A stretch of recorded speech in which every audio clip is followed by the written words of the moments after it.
berduri yang telah diruntuhkan dan dinodai oleh tangan-tangan yang kotor, merusak dan mencekik. Lantang suara agar bendera merah putih berkibar. September hitam, bulan yang membuatku nyaring. Namun suaranya tembus terdengar di telinga para penguasa yang haus akan kuasa, yang haus akan harta, dan yang haus akan segalanya. Telinga-telinganya tersumpal segopok duit murahan segenggam jiwa. Di sana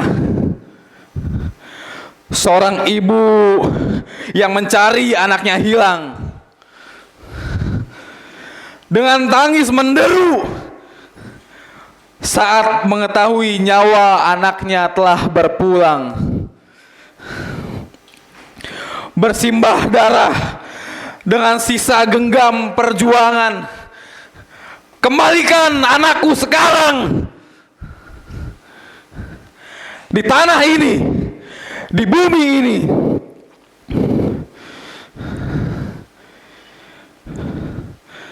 yang agung ini, mereka menguasainya dengan rakus, menelan keadilan.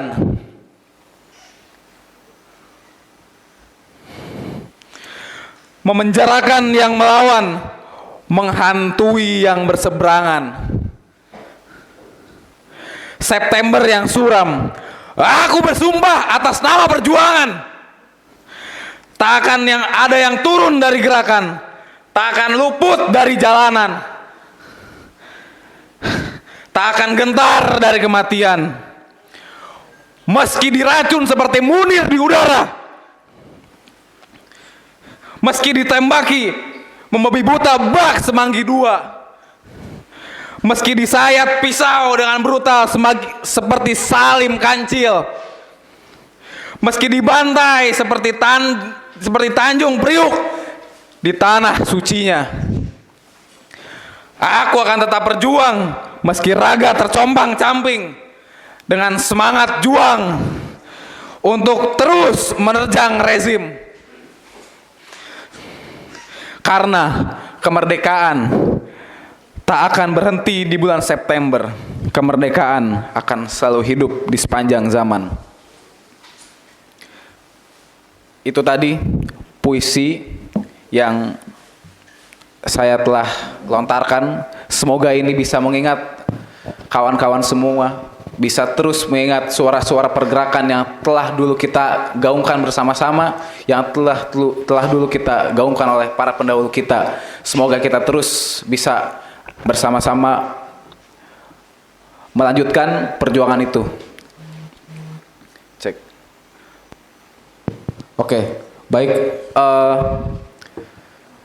Kita mulai sesi diskusi kita, kawan-kawan, ibu-ibu, bapak-bapak.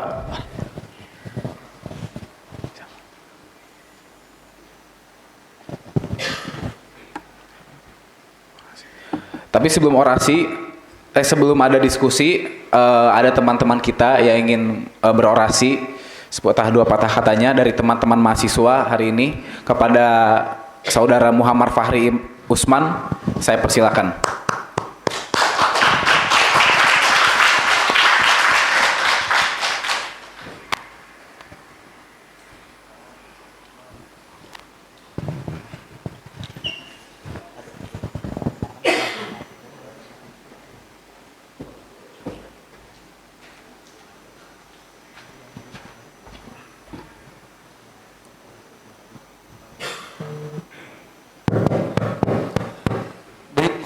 Assalamualaikum warahmatullahi wabarakatuh. Saya Muhammad Fahri Usman akan sedikit menyampaikan keluhan saya dalam kesempatan orasi kali ini. Bagaimana saya hidup merasakan sebagai Gen Z. Sudah beberapa kali saya mengimpikan sekali ada acara seperti ini. Ada di mana tempat perkumpulan generasi antara Gen Z dan para pendahulunya. Yang saya alami sebagai Gen Z, saya merasa sakit hati. Bagaimana kami dibebankan dengan beban moral yang sangat berat dengan cita-cita bangsa mencapai Indonesia emas di tahun 2045. Namun justru saya tidak dituntun untuk sampai sana. Dari mana saya bisa berpendapat demikian? Tahun 2024 di bulan Februari terbit sebuah buku berjudul Teruslah Bodoh Jangan Pintar yang ditulis oleh Terelie dengan nama asli Darwis. Nampaknya teruslah bodoh jangan pintar diadopsi oleh negara menjadi visi misi bangsa. Bagaimana kebodohan itu diternak? Bagaimana kebodohan itu dapat dipelihara?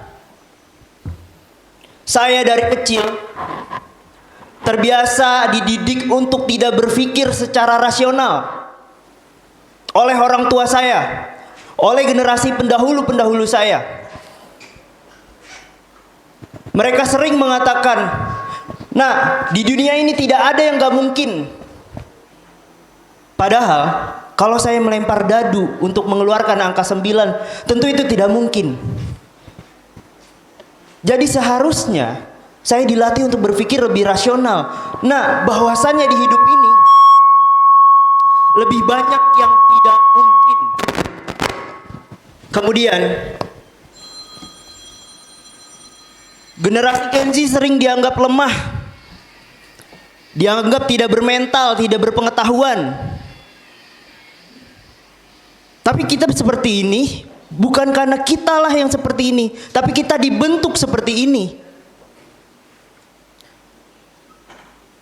Saya beberapa minggu lalu mencoba membuat satu penelitian tentang bagaimana penurunan IQ secara signifikan. Sebelum itu ada teori Flynn Effect yang ditemukan James Flynn di tahun 1980-an. Ia meneliti tentang bagaimana fenomena peningkatan IQ secara menyeluruh di dunia. Kemudian ada Refresh Flynn Effect. Kemudian ada Refresh Flynn Effect, penurunan IQ secara signifikan. Ternyata generasi saya yang dianggap bodoh tidak bodoh karena dirinya bodoh, tapi ia dibentuk untuk menjadi bodoh oleh negara. Dari mana dibentuk untuk kita menjadi bodoh? Kebodohan ternyata tidak secara serta-merta hanya bodoh karena IQ. IQ itu bisa turun karena kan faktor ekonomi. Ada sekitar hanya 2% atau 10% sarjana di Indonesia. Dan para sarjana itu, maaf, ada 200 lebih penduduk Indonesia dan hanya sepersekian persen yang menduduki jenjang sarjana. Bayangkan bagaimana di sini kita bisa kalkulasikan bahwa orang tua daripada Gen Z adalah orang yang tidak berbackground pendidikan minimal sarjana. Di sini kita bisa gambarkan bagaimana Gen Z mengalami kemiskinan dalam berabstraksi. Orang tua yang tidak berpendidikan, bagaimana dia bisa memberikan kekayaan abstraksi di rumah ketika anaknya berbicara terhadap orang tuanya? Faktor kemiskinan dan faktor kesusahan yang lainnya mempersempit ruang dialektika antara orang tua dan anak. Akhirnya anak hanya dilatih untuk patuh dan taat, tidak dilatih untuk berpikir. Bagaimana orang yang miskin diajak berbicara tentang ide, Karena tidak ada waktu untuk memikirkan itu. Dia hanya memikirkan besok makan apa. Jadi di sini negara juga berperan dalam memiskinkan dan membodohkan kita.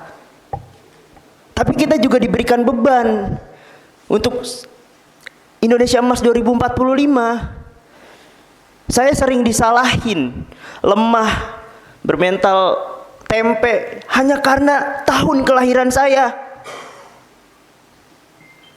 Tapi adakah generasi sebelum saya mau contohkan bagaimana selayaknya hidup ini dijalani? Pemerintah yang saya lihat pun rasanya seperti Sri Mulat, membuat kebijakan canda-canda, dapat protesan ditarik kembali, protesan udah nggak diprotes, lanjutin lagi. Saya sebagai Gen Z dan beberapa teman saya merasakan rasa sakit itu. Kami tidak disediakan ruang dialektika, tidak diperkaya tentang abstraksi untuk memunculkan ide dengan generasi-generasi terdahulu kami. Pemerintah dalam ranah membuat satu kebijakan untuk ngajak anak-anak Gen Z itu hanya formalitas. Bahkan pemerintah yang konon katanya mewakilkan generasi muda, dia tidak benar-benar mewakilkan generasi muda seperti kami. Generasi muda kami hanya dibuat dan dibentuk untuk terus bodoh. Janganlah pintar. Yang tadi saya bilang, tahun 2024 terbit buku dan kemudian sampai saat ini judul buku tersebut jadi visi misi bangsa yang terus dirawat sampai sekarang. Teruslah bodoh, jangan pintar. Sekian, terima kasih. Wassalamualaikum warahmatullahi wabarakatuh.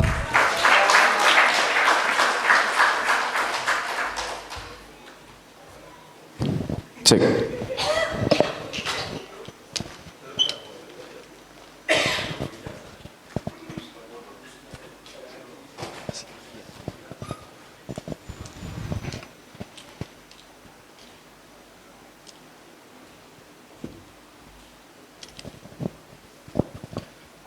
Cek. Oke, tadi kawan kita Fahri sudah menyampaikan bagaimana generasi muda hari ini dididik dengan kebodohan, dengan perut lapar. Maka sepatutnya ya pemerintah kita hari ini ya tidak bisa terus-terusan seperti ini, teman-teman. Maka dengan hadirnya kita hari ini tentunya kita menggugat dan terus mengingatkan mereka bahwa pentingnya peran generasi muda tidak hanya dididik dengan kebodohan, tapi dengan pikiran dan abstraksi. Seperti itu. Oke, kita lanjut ke pembicara selanjutnya, yaitu ada kawan kita dari BEM Visip UMJ juga. Kepada saudara Amya Reza, saya silakan.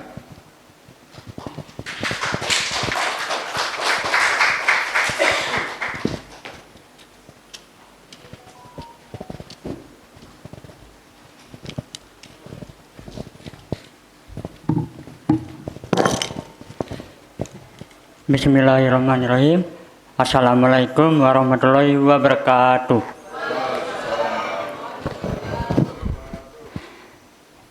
Izin perkenalkan diri, saya dari staf BEM Visip UMJ. Nama saya Amir Reza. Di sini saya akan membawakan puisi tentang api yang tak padam. Di tanah yang retak oleh janji, kami berdiri tanpa mahkota, tanpa nama. Angin membawa kabar penindasan, tapi juga nyala dari dada yang retak rela padam. Kami bukan bayang di bawah kuasa, kami akar yang menembus batu, mencari cahaya dalam gelapnya dusta. Meneriakkan, cukup sudah bisu.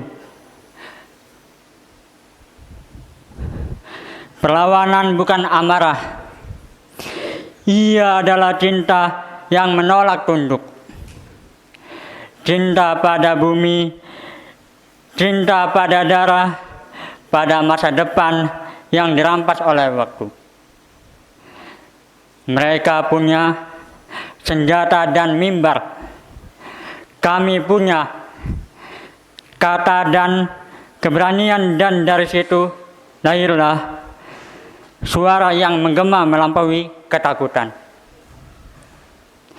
Selama masih ada langit untuk dipandang dan tanah untuk diinjak, perlawanan takkan mati, ia akan selalu bangkit.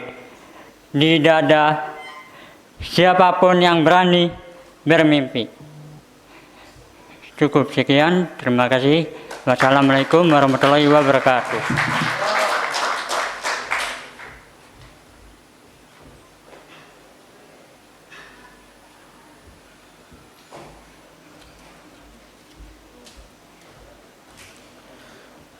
Oke, terima kasih kepada Saudara Amir Reza. Selanjutnya,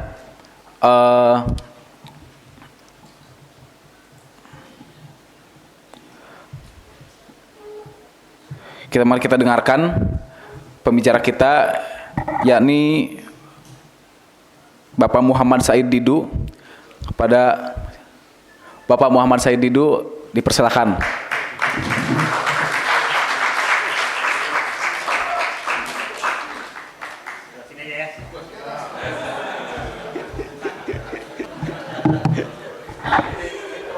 Enggak, masih gaya mahasiswa gitu. Bukan. Assalamualaikum warahmatullahi wabarakatuh. Selamat sore, salam sejahtera buat kita semua. Pertama-tama selamat kepada UMJ, pimpinan UMJ yang berani mengundang Abraham Samad dan kawan-kawan.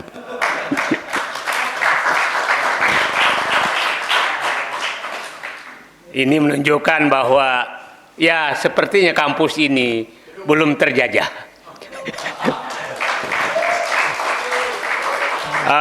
Mahasiswanya juga masih menjadi manusia merdeka. Ya, jadi belum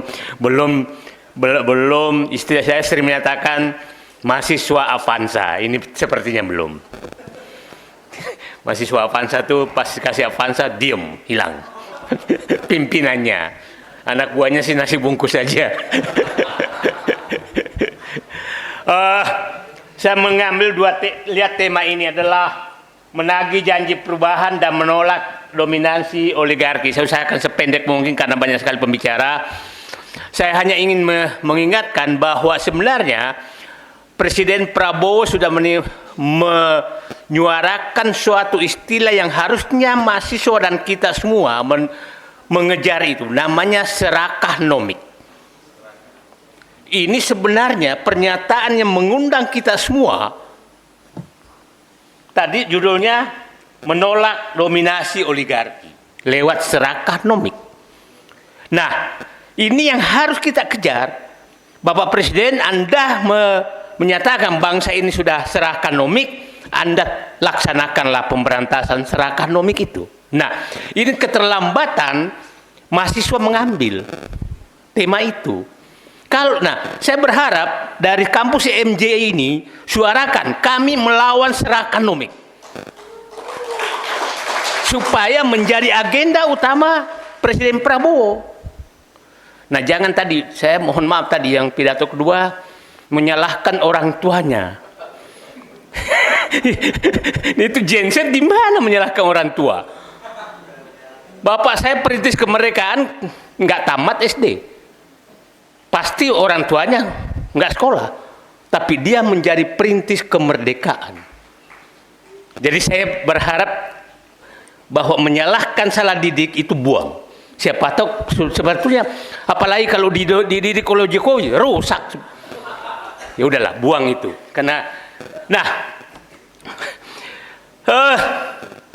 Dan saya menyatakan serakah nomik ini mulai terjadi 98.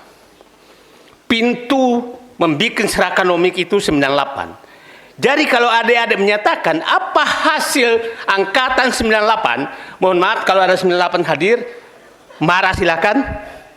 Hasil Anda adalah menyerahkan kekuasaan kepada oligarki. Itu clear. Karena disitulah semua diserahkan. Politik diserahkan, ekonomi diserahkan, bahkan parcok pun diserahkan. Itulah hasil angkatan 98. Nah, apa? Saya ingin menggambarkan sedikit saja apa itu serakanomik. Sinarmas, pedagang minyak goreng dari kampung saya, Kota Makassar. Pedagang minyak goreng. Dia nggak punya pabrik minyak goreng, dia nggak punya pohon kelapa. Setelah itu, mulai masuk ke minyak goreng, berhenti di situ, tidak boleh masuk ke yang lain sampai 98. Setelah 98, dia masuk memiliki kebun sawit dimanapun dan kebun kelapa dimanapun.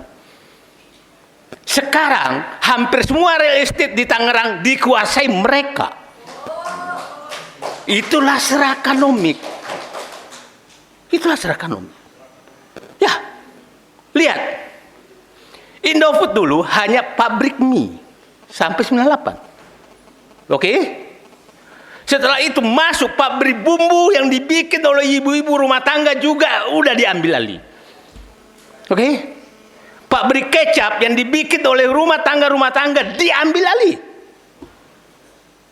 Belum puas di situ, air mineral, air yang kita bisa masak diambil alih.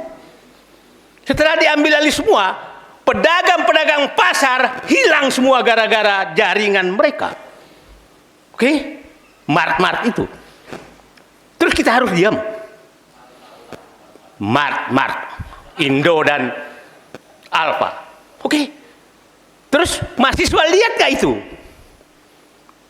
Itulah serakanomik. Lihat dulu, Jarum hanya produksi rokok. Setelah itu Hotel Indonesia diambil, ini semua diambil. Itulah serakanomik. Oke? Nah, di depan mata kita Presiden Prabowo memberikan kita kode. Ada masalah di bangsamu, ada serakanomik.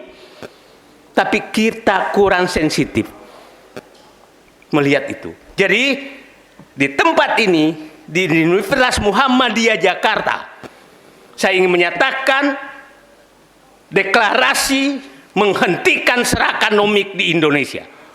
Mahasiswa setuju? Oke, kita fokus kepada itu.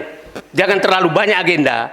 Karena dengan dia menguasai ekonomi, maka dia membeli ketua partai politik, dia membeli parcok, dia membeli aparat hukum, dia membeli semua. Untung masih ada kampus yang tidak beli, Universitas Muhammadiyah.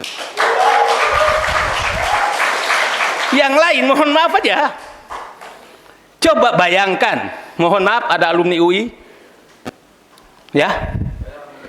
Bayangkan pelanggar etika Rektor UI waktu menjadi komisaris BUMN yang diubah adalah statutanya yang diubah.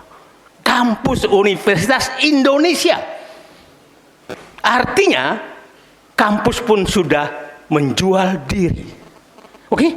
Fakta, nggak bisa Nah, kalau kampus sudah begitu, kita mau berharap apa? Jadi saya berharap mudah-mudahan ini pidato saya terakhir, bukan karena mati. Karena saya sudah berjanji, apabila kampus sudah bangun, cendekiawan sudah teriak, maka saya duduk masuk kamar tidur. Gitu. Saya ini birokrat 35 tahun. Tapi memang saya aktivis dari dulu. Tapi karena lihat kampus diam semua, mahasiswa diam, cendekiawan diam, maka saya duduk keluar. Jadi saya berharap ini Pak Marwan pidato saya terakhir, karena kampus sudah keluar, mahasiswa sudah keluar untuk memperjuangkan rakyat. Terima kasih. Assalamualaikum warahmatullahi wabarakatuh.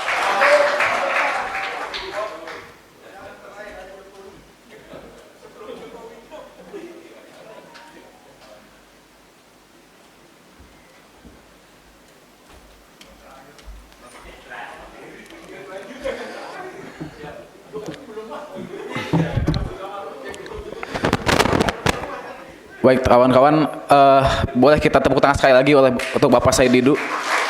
Beliau tadi sangat menggelora sekali menyuarakan tentang proyek strategis nasional di PIK 2 gitu kan. Oke, selanjutnya akan ada dari kawan kita. Ya, beliau merupakan mahasiswa yang datang dari perantauan dari ujung timur sana, tepatnya dari Papua. Untuk itu kepada saudara Nathan, marilah kita sambut. Ini Nathan, tepuk tangan teman-teman.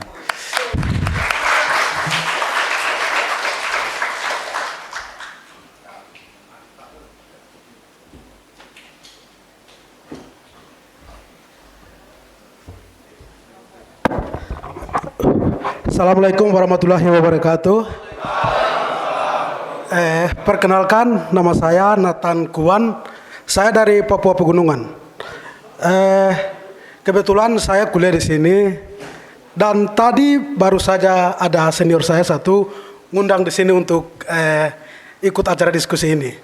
Mungkin saya hari ini menyampaikan unek-unek saya biar kawan-kawan mahasiswa dan bapak-bapak yang hadir ini biar tahu kalau biar Indonesia bagian barat tahu kalau di Indonesia Timur itu sedang sama yang mengalami hari ini. Tadi Bapak yang tadi sampaikan itu sama. Di hari ini di PSN di Merauke dengan dahli pembangunan, dengan dahli kesejahteraan masuk berapa puluh tahun yang lalu. Sampai hari ini masyarakat hari ini sampai miskin. Dan juga hari ini PSN masuk di Sorong, kelapa sawit dengan dahli kesejahteraan, kemakmuran. Tapi nyatanya hari ini sama, masyarakat miskin. Dan baru-baru ini PSN masuk, itu di Wamena di kampung saya. Itu gunung, mereka mau tanam sawah, mau buat sawah, ini di gunung. Ini yang saya heran. Ini yang saya heran ini. Di gunung mau bangun sawah. Itu orang-orang berserakah yang tadi sampaikan. Nah, itu jadi saya nyambung dari Bapak yang tadi itu. Orang-orang berserakah itu bukan hanya di Tangerang. Bukan hanya di Tangerang, tapi ada di Papua. Sampai di Papua Pegunungan. Bahkan Freeport masuk sebelum Papua masuk ke Indonesia dengan dahli kesejahteraan, dengan pembangunan. Tapi hari ini nyatanya apa? Masyarakat termiskin nomor 1 itu di Papua Pegunungan. Apakah kita harus dibiarin seperti ini? Kawan-kawan Indonesia bagian barat dan mahasiswa itu harus tahu. Kalau di Papua itu, kalau dilihat dari bagian barat, orang-orang bagian timur itu kaya, khususnya di Papua. Tapi nyatanya itu tidak. Tidak sama sekali. Saya berharap kawan-kawan mahasiswa yang hadir di sini tolong menyuarakan. Saya setiap kali ada diskusi kemahasiswaan, saya selalu menyampaikan terkait dengan Papua. Melihat pembangunan, kesejahteraan. Hari ini orang-orang menyampaikan kalau zamannya Jokowi bagus. Tapi memang faktanya itu bagian di kota. Kan bensin, katanya bensin harganya turun. Sampai hari ini masih di Papua Pegunungan. Itu fitnah. Itu fitnah itu.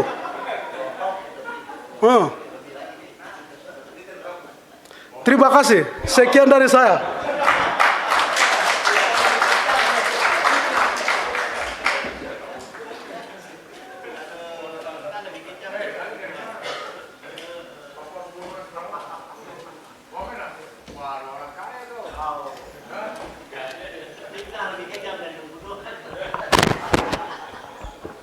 Baik, terima kasih kepada Nathan tadi sudah menyampaikan unek-uneknya ya tentang bagaimana dirinya berasal dari Papua Pegunungan sana. Banyak fitnah yang terjadi gitu kan. Freeport juga tidak membawa keuntungan bagi warga sekitar gitu. Baik, selanjutnya kita sambut pembicara kita yaitu Bapak Maijen Purnawirawan Sunarko. Kepada beliau Bapak Sunarko, saya silakan.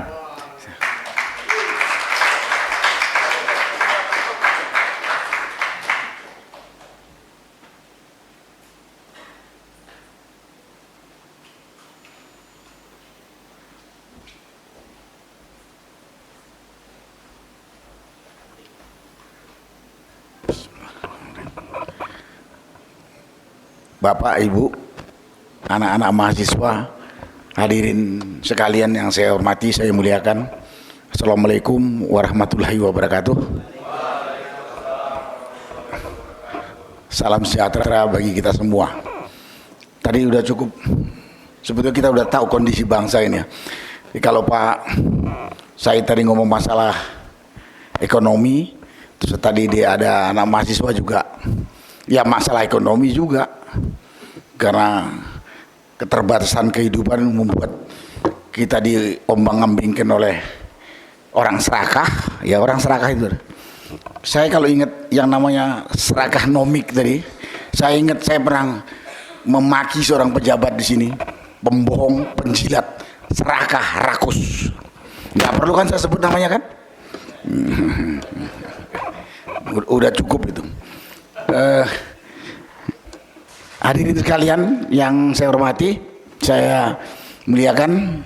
Tadi kalau Pak Said bicara tentang masalah ekonomi, saya mencoba untuk bicarakan, ini kan mimbar bebas kan, berarti bebas ngomong gitu. Saya mau bicara tentang pemimpin,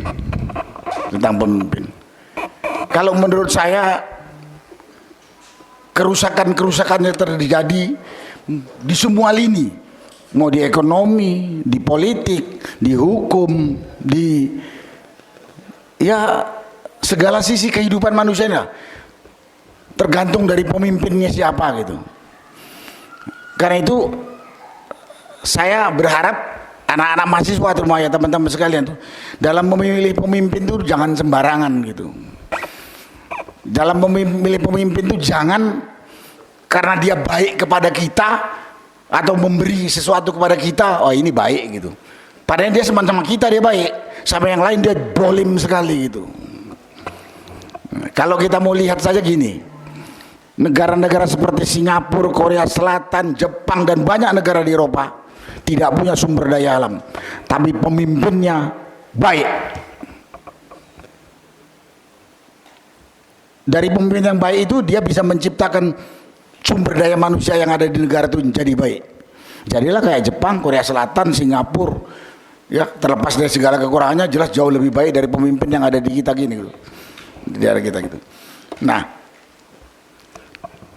karena itu di sini saya sampaikan kita ini negara demokrasi. Kita ini negara demokrasi. Dalam menetapkan pemimpin itu dipilih.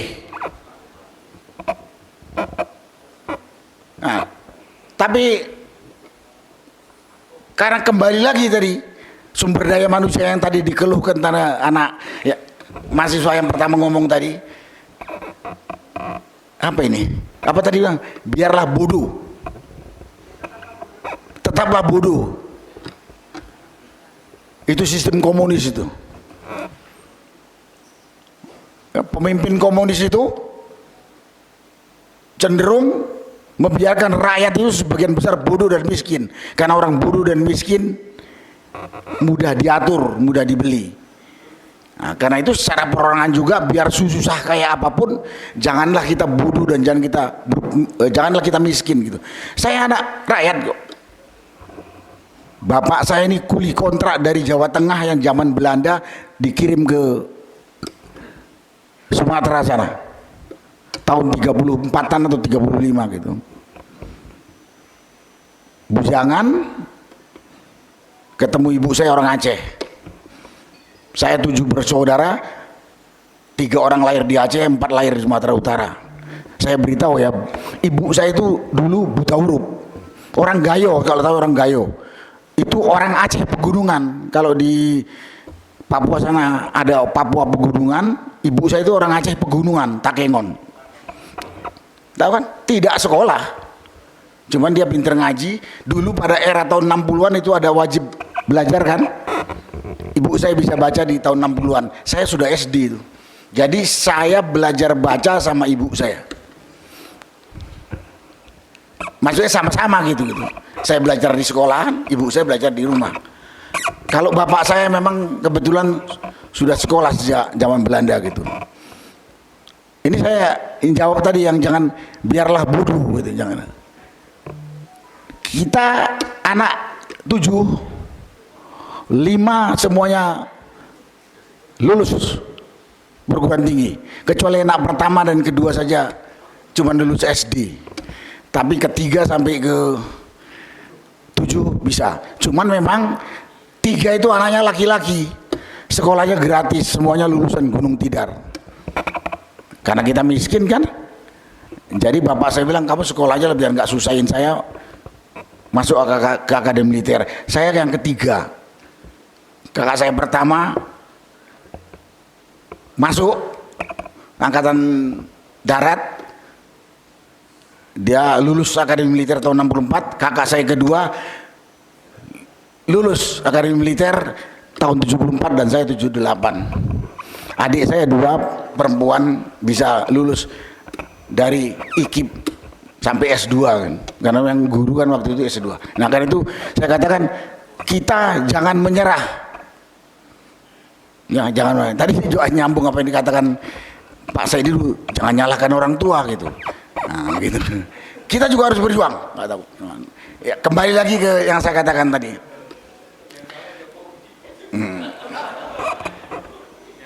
Satu itu, saya katakan bukan ini, jangan menyerah. Saya ini anak petani kok, anak kuli kontrak. Tapi karena orang tua tahu bodoh itu kelemahan, anaknya nggak boleh bodoh. Nah, gitu. Dengan segala macam kesulitan hadapin. Begini, saya kembalikan lagi. Lihat, kalau kita ini kan topiknya mendagri janji. Lihat kalau kita punya pemimpin seperti yang lalu namanya Jokowi, nipu terus. Ini juga rakusnya udah ngelebihin Serakah Nomik. Ya kan? Kita kok diam saja. Oh ya lupa saya tadi. Tapi saya tadi merinding masuk sini. Saya potong, saya merinding. Dari era 2014 sampai 2019 sampai 2024 yang jadi pelopor protes terhadap pemerintah yang brengsek ini, ibu-ibu. Hari ini saya merinding, mahasiswa sudah maju. Hari ini. Karena saya ingat tahun 45, tahun 66, kemudian kemarin 98, motornya mahasiswa. Tapi 2014, 2019, 2024, kayaknya mahasiswa itu yang menurun lah dari pergerakan seniornya yang saya katakan tadi 45, 65, 98. Hari ini mudah-mudahan dimotori, dipelopori dari Universitas Muhammadiyah ini melihat ketidakbenaran yang terjadi di negara kita. Ya, melihat ketidakbenaran. Kalau benar kita backup. Kalau benar kita backup. Jangan takut berbicara. Saya 35 tahun jadi aparat. Saya selalu berhadapan dengan pengadilan, tapi belum pernah dibui. Begitu saya pensiun, saya jadi dari tahanan saya. Sampai hari ini status saya udah 6 tahun adalah tersangka. Emangnya gua pikirin, saya bilang. Ya saya udah 6 tahun sampai hari ini status saya itu tersangka. Makanya gua pikirin, saya bilang. Saya akan berbicara tentang kebenaran. Dan saya kemarin pernah katakan, saya tidak menganut paham yang namanya mikul dur mendem jeru. Saya tidak menganut senior harus dihormati. Saya menganut yang benar, itulah yang dihormatin. Senior pun saya lawan kalau tidak benar. Udah tahu kan istilah nggak benar? Tapi bawahan, teman, dan siapapun kalau dia benar saya hormati dan saya ikut. Nah, saya berharap kita ngelihat benar salah itu kriteria benar dan salah kan udah mudah kan. Hukum ada, agama ada. Jangan dilanggar. Serakah Nomik ini kata-kata antara dua, tidak tahu hukum dan tidak tahu agama, atau dia langgar karena keserakahannya. atau karena kerakusannya, karena nafsu duniawinya gitu. Yang mudah-mudahan kita Universitas Muhammadiyah ini perguruan tinggi yang punya background Islam, betul kan? Betul. Mudah-mudahan kita nggak ada yang serakah, tidak ada yang jolim dan lain sebagainya. Ya, pada kesempatan ini saya kata, kita butuh pemimpin. Karena itu mahasiswa kalau melihat ada pemimpin yang nggak benar, sampaikanlah sesuai dengan norma yang ada. Ya kalau saya gini, kalau saya omongin baik-baik nggak bisa, saya bentak. Kalau nggak bisa saya bentak. Kalau dulu saya tempeleng kalau anak buah saya gitu kan. Nah kalau kita sekarang nggak bisa tempeleng, tapi kalau bisa tempeleng saya tempeleng gitu aja. Ya paling nggak dengan mulut. Yang saya katakan tadi, itu pejabat dulu, pembohong, penjilat, saya bilang serakah, rakus. Gak, karena saya udah nggak punya kemampuan nempeleng dia dengan fisik gitu kan. Nah, jadi ini yang perlu kita. Itu bukan hanya pemimpin yang namanya presiden saja, sampai perwakilan kita yang di DPR itu kalau kita perlu ingatkan saat ini, saya katakan saat ini saya sejak 10 tahun yang lalu, sekarang juga masih ada perubahan sedikit-sedikit, sudah berubah lah di era Pak Prabowo ini, tapi buat saya belum memuaskan, jauh dari kata puas, jauh. Kita punya perwakilan sebagainya, harusnya menyampaikan aspirasi kita kepada pemerintah yang mengoperasionalkan negara ini. Sekarang ya penonton aja, bahkan pemeras. Kenapa saya bilang pemeras? Lihat gaji UMR kita 5 jutaan, betul? Gaji mereka itu di atas 200 juta. Kan bukan wakil kita itu. Itu yang di legislatif, yang di eksekutif. Yang di situ Sami Mawon. Yang di yudikatif, yang katanya hakim, dia punya apa itu? Dia punya semboyan wakil Tuhan di dunia, betul kan? Mungkin ada orang hukum di sini, menghukum orang, memvonis orang, mengabaikan namanya faktor kebenaran, faktor kejujuran, dan faktor keadilan. Saya hadapin, dilanggar itu norma gitu. Nah karena itu sekali lagi pada kesempatan ini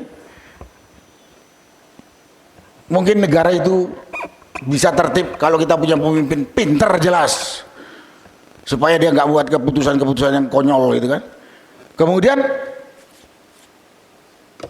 moralitasnya baik, bukan penipu, bukan pembohong, bukan orang rakus. Kalau di Islam pemimpin itu gak boleh makan sebelum semua yang dipimpin itu makan. Benar kan? Dari kita enggak. Rakyat mau mati kelaparan, matilah kau situ. Yang penting gua gemuk. Itu yang terjadi. Kaum lemah saat ini hanya jadi objek penindasan. Tadi ada dari Papua itu kan. Ada yang lucu juga, di gunung Panggun Sawah katanya. Kalau di Tangerang Utara sana, sawah diuruk, dirampas secara paksa. Ini masalahnya. Karena kita nagih janji, ini kan apa? Perubahan kan? Dan saat ini kalau masalah perubahan, saya katakan era Prabowo ini udah 1 tahun, perubahan yang ada baru kecil banget. Nggak tahu kalau istilah Pak Marwan berapa persen katanya dari yang diomongkan gitu kan. Susah dikatakan Pak, tapi terlalu lambat karena kita udah menderita selama 10 tahun di era kepemimpinan Jokowi. 10 tahun lebih ditipu terus. Kurang ajarnya lagi manusia ini nurunkan anaknya yang lebih dongok itu jadi wakil presiden. Di sini juga saya nuntut kepada Presiden Prabowo sebetulnya. Itu wakil dia harus dengar. Dia harus dengar. Nggak perlu ada Universitas Muhammadiyah ini kalau cuma sekelas itu jadi presiden. Jadi wakil presiden, sorry. Ya kan? Jadi saya pada kesempatan ini perhatian saya kepada anak-anak mahasiswa yang sudah mulai bangkit. Jangan takut berkata benar. Jangan takut berkata benar. Sekali lagi, berkata benar. Berkata benar, jangan fitnah. Memang orang yang berani berkata benar itu banyak musuhnya. Nggak apa-apa, itu iblis. Kita kan bangga kalau dimusuhin iblis kan. Kalau dimusuhin malaikat sama Tuhan, wayah kita. Wayah kita. Kemudian menolak dominasi oligarki. Itu udah disampaikan oleh Pak ini. Yang kita tolak itulah manusia-manusia yang memegang prinsip serakah nomik itu. Nggak usah disebutkan kan. Ada mungkin data ini ada di depan Pak Marwan. 80% luas area produktif di Indonesia ini dikuasai nggak sampai oleh 5% orang yang ada di sini. Itulah kelompok-kelompok serakah itu. Tapi ada orang Indonesia yang nggak punya tanah 1 meter pun. Kan parah. Ya ini tanggung jawab pemerintah. Makanya jangan buru-buru pingin ini kepada adik-adik ini. Jangan pingin jadi pemimpin, jadi apa saja. Yang jadi pemimpin nggak bisa menegakkan keadilan, nanti dipertanggungjawabkan di akhirat. Kita ketemu nanti di akhirat. Siapa yang benar? Jangan buru-buru pengen jadi bupati. Setelah jadi bupati cuma nikmatin fasilitas, di situ masih banyak yang menderita. Masih yang saya katakan tadi, ada orang Indonesia yang begini luas, begitu subur, punya 1 meter tanah aja nggak ada. Tapi ada orang satu keluarga bisa memiliki lahan jutaan hektar. Ini terjadi karena apa? Ya karena pemimpin tadi yang nggak beres juga. Orang rakus itu bisa merajalela seperti yang dikatakan oleh Pak Saidinu tadi karena banyaknya pengkhianat. Pengkhianat itu siapa? Aparat, baik di legislatif maupun di eksekutif, termasuk di judikatif yang menetapkan hukum semaunya. Karena itu hati-hati. Saya yakin anak-anak mahasiswa Muhammadiyah ini yang punya landasan agama baik nggak akan meniru kondisi-kondisi yang sekarang terjadi, termasuk apa yang disampaikan oleh tadi pembicara sebelumnya. Itulah bisa saya sampaikan pada kesempatan ini. Terima kasih. Wassalamualaikum warahmatullahi wabarakatuh.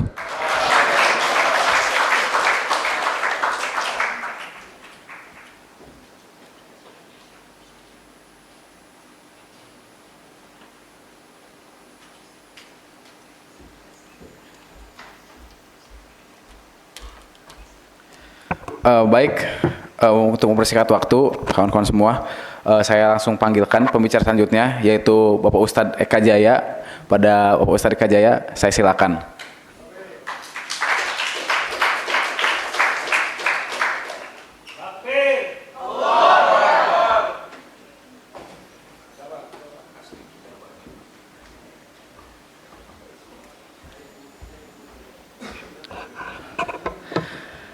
Assalamualaikum warahmatullahi wabarakatuh. Innal hamdalillah nahmaduhu wa nasta'inuhu wa nastaghfiruh wa na'udzu billahi min shururi anfusina wa min sayyiati a'malina.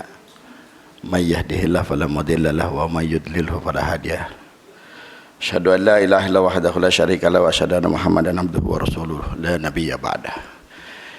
Yang saya hormati para tokoh yang hadir, ada Pak Jenderal Sunarko, ada Pak Saidinu, ada Pak Abraham Samad, Pak Marwan, Pak Rizal Fadilah, seluruhnya para tokoh dan Jenderal Soni, Pak Mur, Pak Menu, seluruh rekan-rekan mahasiswa dari UMJ yang saya hormati. Berbahagia bisa bertemu, berkumpul di tempat kampus yang memang seharusnya sudah menjadi penggerak daripada kebangkitan rakyat, ya, Universitas Muhammadiyah Jakarta. Ini mudah-mudahan dari kampus ini kedepannya bisa melahirkan para pemimpin-pemimpin yang istiqomah, pemimpin-pemimpin yang amanah, pemimpin-pemimpin yang benar-benar nanti sayang kepada rakyatnya sendiri, bukan sayang kepada rakyat bangsa lain. Kalau pemimpin sekarang ini sayangnya kepada bangsa lain, rakyatnya sendiri nggak dipikirin, betul nggak? Yang dia sayang malah rakyat bangsa lain, ya. Dia bangun infrastruktur walaupun ngutang dan lain sebagainya, dia lupa rakyatnya. Ada yang mau sekolah lewat jembatan, jembatannya udah hampir putus. Mau ke sekolah dia jalan 5 sampai 10 km baru sampai sekolah. Ya, sementara rakyat bangsa lain difasilitasi luar biasa. Nah, saya tidak berharap nanti para pemimpin-pemimpin yang dilahirkan dari UMJ ini ya tidak lagi seperti pemimpin yang 10 tahun kemarin. Ini luar biasa ya. Dan mudah-mudahan pemimpin sekarang ini ya, yang sekarang sedang memimpin tidak meneruskan apa yang dipimpin 10 tahun kemarin ya. Tapi bisa kelihatan dari sini kira-kira pemimpin sekarang ini sama atau tidak, walaupun baru 1 tahun. Kalau kita nanya Pak Sunarko, nggak sama. Sama aja begitu, nggak beda jauh katanya. Kalau Pak Narko sudah ngomong begitu, selesai sudah tuh. Ya, maka dari itu para tokoh yang ada di sini cuma berharap ya, tumbuhkan rasa idealisme di dalam dada kita, tumbuhkan rasa nasionalisme di dalam dada kita. Kalau bukan kita siapa? Kalau bukan generasi saat ini siapa?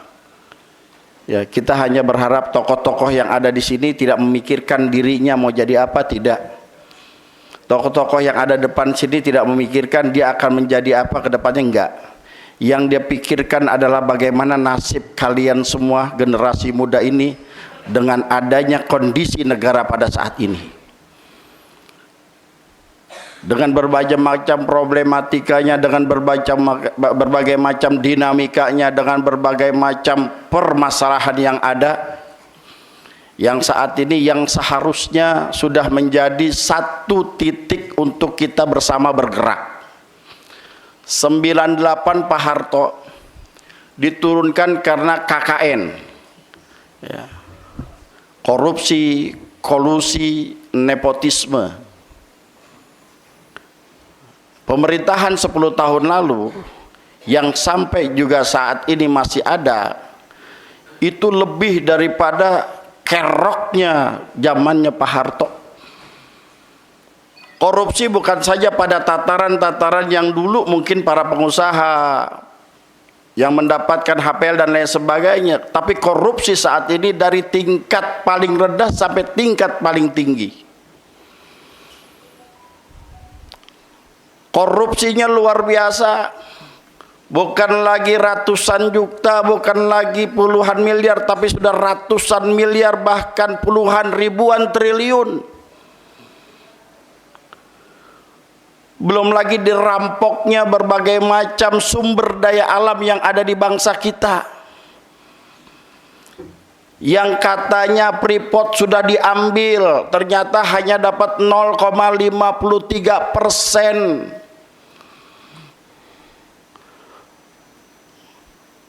Dan sekarang masih banyak daripada penduduk Indonesia ini berada di bawah garis kemiskinan, padahal Indonesia diberikan kekayaan yang amat dahsyat oleh Allah, diberikan kekayaan yang luar biasa. Dari Sabang sampai Merauke, apa yang tidak ada di bangsa kita? Tambang nikelnya, timahnya, boksitnya, batu baranya, emasnya, bahkan uranium juga ada di Indonesia. Belum lagi dengan hasil lautnya yang begitu melimpah ruah. Ditambah lagi dengan palawija, hutan dan lain sebagainya. Apa yang tidak ada di bangsa kita? Kok bisa miskin kita punya negara? Kok bisa masih banyak di bawah garis kemiskinan? Allah sudah katakan, walau anna ahlal qura amanu wattaqau la fatahna alaihim barakati minas sama'i wal ard walakin kazzabu fa akhaznahum bima kanu yaksibun. Walau anna ahlal qura amanu, kata Allah, andaikan penduduk satu negeri, satu bangsa, amanu, beriman kepada Allah dengan keimanan yang hakiki, wattaqau, dengan ketakwaan yang haqqa tuqatih,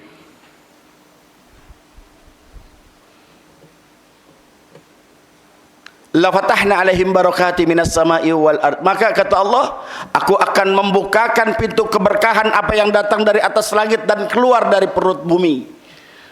Karena begitu kayanya Indonesia, luar biasa. Apa yang datang dari atas langit adalah hujan yang bisa memanen, menuai dari berbagai macam palawija, sawah, hutan dan lain sebagainya. Dan apa yang ada di perut bumi, nikel, tambang-tambang yang begitu dahsyatnya, Allah berikan kepada kita. Tapi apa yang terjadi? Kemiskinan merajalela, korupsi ada di mana-mana. Kenapa? Keimanan dan ketakwaan kita, kadang-kadang kita ini diuji. Maka dari itu, di mimbar yang luar biasa ini kami hanya berharap, ayo tokoh-tokoh muda, para generasi muda, para mahasiswa yang memang di tangan Anda lah nanti Anda akan memimpin. Saat ini adalah pemuda, di depan kalian adalah pemimpin. Karena Indonesia merdeka ini oleh para pemuda-pemuda yang mempunyai rasa nasionalisme, yang mempunyai rasa idealisme. Mereka tidak cuek dengan keadaan bangsa kita saat itu. Andaikan para pemuda-pemuda saat itu cuek, masa bodoh dengan adanya penjajahan di Indonesia, maka Indonesia tidak akan pernah merdeka, saudara. Itu pemuda. Dengan adanya Sumpah Pemuda 28 Oktober 1928, Yong Java, Yong Sumatera, Yong Betawi, Yong Brebes dan lain sebagainya, mereka bersatu, bertekad, berdaulat, adil dan makmur. Yang dia katakan kepada mereka hanya berjanji tanah airnya adalah tanah air Indonesia. Mereka tanamkan dalam diri mereka, mereka harus keluar dari berbagai macam penjajahan apapun resikonya. Apapun yang akan dijadikan mereka tumbal daripada perjuangan, mereka sudah tahu dari bahwa itu adalah resiko satu perjuangan. Andaikan mereka ditangkap, andaikan mereka harus diasingkan dan lain sebagainya, itu adalah resiko perjuangan, bantu loncatan untuk bisa memerdekakan bangsa dan negara kita. Andaikan saat itu pemudanya masa bodoh, pemudanya asik dengan kegiatannya dan kita implementasikan saat ini, andaikan para pemuda-pemudanya cuek, mahasiswanya masa bodoh, sementara tokoh-tokoh tuanya ini merasa ini apa yang harus kita lakukan, sementara Indonesia akan dijajah, sementara kekayaan Indonesia ini dirampok, dirampas oleh mereka yang ingin sekali Indonesia ini menderita, hancur lebur. Karena sudah menjadi tujuan mereka, ketika mereka memiskinkan daripada rakyat Indonesia, maka rakyat Indonesia gampang untuk dipecah belah. Rakyat Indonesia akan gampang diadu domba. Kenapa? Karena kemiskinan. Dan itu yang akan selalu mereka katakan dan akan mereka lakukan. Dan kita berharap, saat ini Presiden Prabowo mengatakan PSN PIK tidak masuk dalam PSN, tapi dalam implementasi lapangannya mereka terapkan. Mereka tetap lakukan. Mereka tetap memagar, bahkan mereka sudah menguruk daripada laut tersebut untuk apa? Untuk mereka bisa membangun PIK 2 secara menyeluruh. Ini terjadi, saudara. Pertanyaannya adalah apakah kita mau diam saja? Apakah para pemuda ini mau cuek saja dengan keadaan situasi negara seperti ini? Seharusnya kita malu dengan tokoh-tokoh tua kita. Kenapa? Mereka berjuang tidak mengharapkan apapun juga. Kenapa? Mereka sadar umur mereka sudah tua. Yang dipikirkan adalah generasi mudanya. Jangan sampai mereka terjajah kembali. Anak mudanya cantik, anak mudanya cuek, mahasiswanya masa bodoh. Nanti ketika sudah negara kita seperti Sudan, negara kita seperti Angola, negara kita sudah seperti Maldives dan lain sebagainya, baru sadar. Jangan sampai terlambat, saudara. Jangan sampai terlambat. Mumpung ada tokoh-tokoh yang masih mau peduli dengan kita, ayo satukan barisan kita, rapatkan barisan kita. Untuk apa? Mendukung gerakan agar Indonesia ini benar-benar terlepas dari berbagai macam penjajahan. Saya mau bertanya kepada mahasiswa, siap bersatu? Siap kompak? Siap membersamai tokoh? Takbir! Assalamualaikum warahmatullahi wabarakatuh.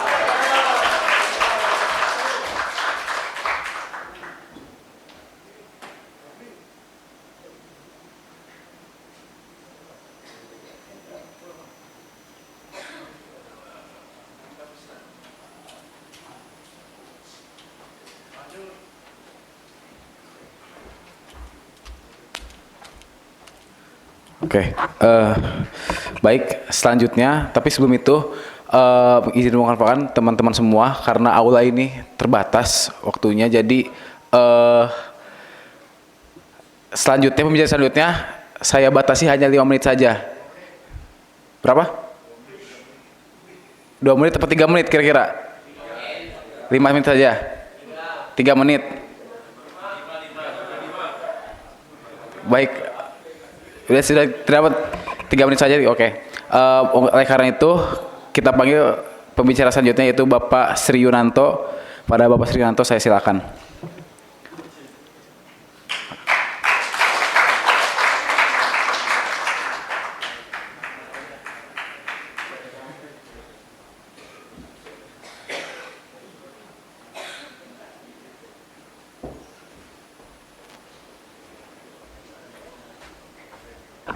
Bismillahirrahmanirrahim. Assalamualaikum warahmatullahi wabarakatuh. Waktunya 3 menit. Yang saya hormati bapak-bapak yang luar biasa. Ini yang saya kira sudah kita kenal, Pak Abraham, Pak Marwan. Ini ada kawan saya ini, Pak Harja ini. Ya. Jenderal dan Pak Said Didu. Kita bersyukur kehadirat Allah SWT. Hari ini kita dipertemukan untuk memikirkan satu yang sangat penting tentang bangsa ini. Saya tuan rumah di sini, saya dosen ya di FISIP politik ini. Yang pertama-tama saya ingin mengucapkan selamat datang ya. Salam dari pimpinan yang hari ini tidak bisa membersamai kita dan minta saya untuk membersamai bapak-bapak sekalian. Dan saya senang. Pertama karena ya kita ada doif ya, tamu yang sangat terhormat. Yang kalau tadi ada mahasiswa saya bilang ya dibodohkan atau bodoh ya. Ini bapak-bapak ini adalah datang untuk memberikan pencerahan dan memberikan pengetahuan kepada mahasiswa saya. Saya selalu bilang dengan mahasiswa saya, jangan takut, sama dengan jenderal tadi, untuk berkata benar. Jangan takut salah, mumpung masih jadi mahasiswa. Jadi tadi kalau sudah benar, saya yang minta, kurang benar tadi Pak Jenderal, saya yang mintain maaf ya. Nah, mumpung masih jadi mahasiswa. Sebab kalau nanti jadi pimpinan salah, nah itu yang kita tidak boleh gitu. Ya. Itu. Jadi tentu saya mahasiswa kampus harus selalu menjadi motor perubahan sosial. Di mana-mana, di Amerika Latin, di seluruh dunia. Saya dosen perbandingan politik, jadi di mana-mana mahasiswa kampus itu menjadi kelas menengah yang menjadi motor perubahan sosial.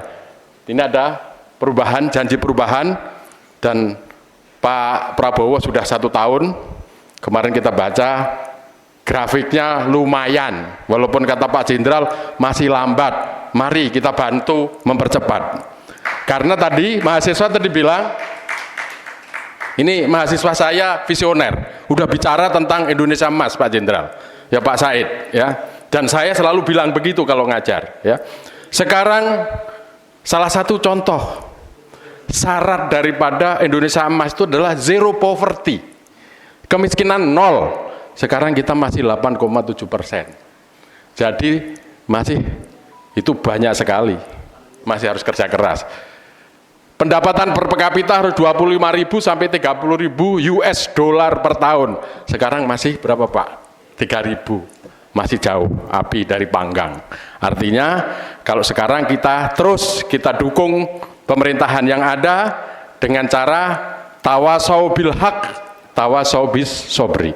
Kita ingatkan dalam kebenaran tapi tetap sabar. Sabar itu bukan berarti letoy, bukan. Sabar itu terus konsisten, continue ya. Dan cara kita sesuai dengan kampus, cara bapak-bapak sesuai dengan bapak-bapak, dan kita selalu berkolaborasi. Saya sangat mendukung. Nah, acara seperti ini mudah-mudahan membawa kemanfaatan buat bangsa, saya yakin, dan juga bagi mahasiswa saya, bagi kampus, mengingatkan kami untuk selalu berperan. Karena di kampus ini selalu salah satu prinsipnya harus ada pengabdian masyarakat. Jadi ya ini salah satu bagian dari pengabdian masyarakat. Jadi saya kira saya tidak berpanjang lebar. Selamat datang. Mari kita nikmatin yang ada, dan mohon maaf tentu kalau ada kurang lebihnya. Ya mudah-mudahan kita nanti, ini bukan, kalau tadi Pak Said Didu bilang ini pidato yang terakhir, mudah-mudahan. Kalau saya ini yang pertama, jangan sampai yang terakhir gitu Pak. Jadi kita akan terus bersilaturahmi terus ya. Karena waktu kita terbatas, saya akan terbuka anytime. Mari kita lanjutkan untuk berdiskusi. Assalamualaikum warahmatullahi wabarakatuh.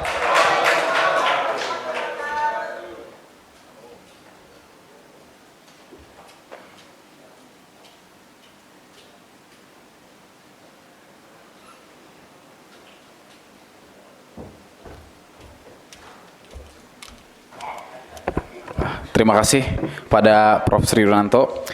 Kita sambut pembicara selanjutnya, yaitu Bapak Abraham Samad. Kepada Bapak Abraham Samad, silakan.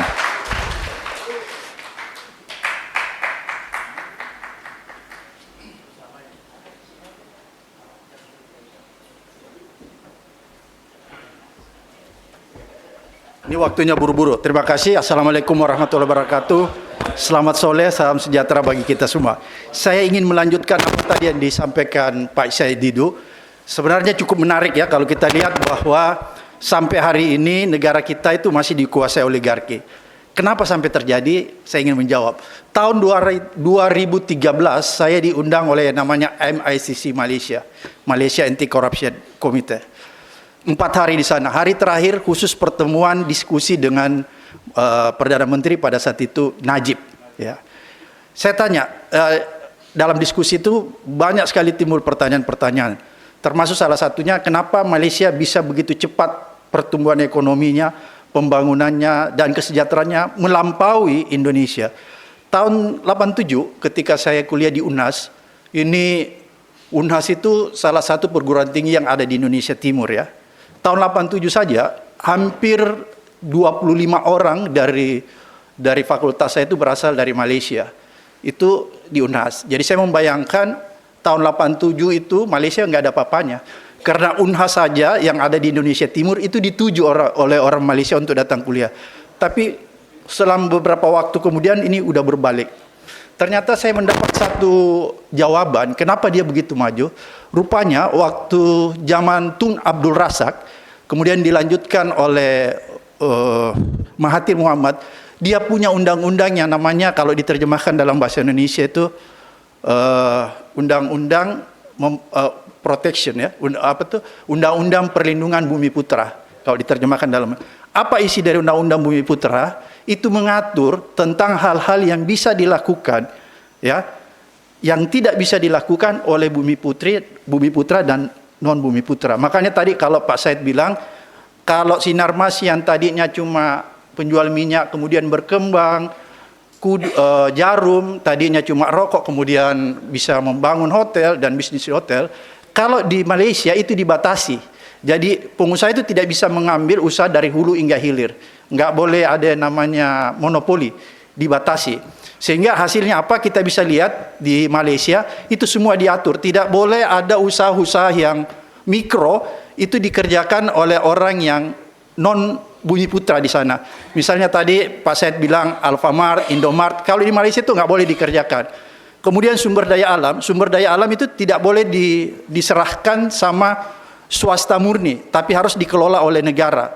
Jadi diatur sedemikian rupa sehingga Najib pada saat itu berkata karena Malaysia mengatur luar biasa ya tentang ekonominya, ada batasan-batasan. Dia mengumpamakan, dia sendiri mengatakan, Pak Abram, kalau di Malaysia, kalau negara dalam krisis ekonomi dan kemudian saya memanggil 50 orang terkaya di Malaysia, maka siapa yang datang? 1 sampai 25 itu adalah orang asli Melayu. Itu di Malaysia. Karena apa? Dia memproteksi. Yang tadi saya bilang ada undang-undang proteksi tentang bumi putra. Kemudian Najib berkata sama saya, coba kalau di Indonesia Pak Bram, kalau misalnya di Indonesia itu coba diurut siapa yang menjadi konglomerat. Saya belum menjawab, Najib langsung menjawab. Saya paham betul tentang Indonesia.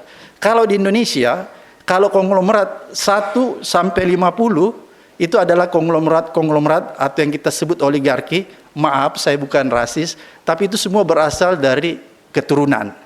Kemudian nanti di 51, 52, 53 dia bilang, dia sebut namanya. Di situ baru ada yang disebut Airul Tanjung, Abu Rizal Bakri, Yusuf Kala dan lain-lain sebagainya. Itu diskusi saya bersama Najib tahun 2014 ketika saya masih menjadi ketua KPK. Jadi yang saya ingin katakan begini, apa yang sebenarnya terjadi sekarang ini memang karena kita tidak pernah merumuskan sebuah undang-undang yang melakukan pembatasan ya terhadap kegiatan-kegiatan ekonomi. 98 kemarin kalau kita lihat, sebenarnya Soeharto itu membesarkan oligarki juga ya, tapi dia membatasi. Ada ruang-ruang ekonomi yang tidak boleh dia masuk secara penuh, atau dia tidak boleh dari hulu hingga hilir. Dia dibatasi. Tapi kemudian setelah 98 itu dibuka keran yang seluas-luasnya. Jadi tadinya mereka sudah menguasai dari hulu, dia bisa menguasai dari sampai besar sampai hilir, hulu sampai hilir. Sehingga dia menguasai semua, seperti tadi yang Pak Said katakan. Tadinya dia cuma bisnis rokok, jarum, tapi dia bisa membuka hotel dan lain sebagainya. Karena tidak ada pembatasan.